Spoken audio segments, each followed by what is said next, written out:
Alright, here's the refrigerator in unit 333 at the Honua Kai. Everything has been replaced, as you can see.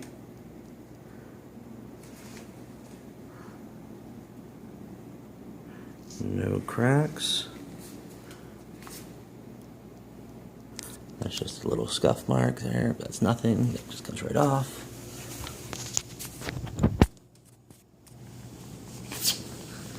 That's just a little stuff that needs to be cleaned off, but no cracks. This is the freezer. Also looks like it's brand new with no cracks.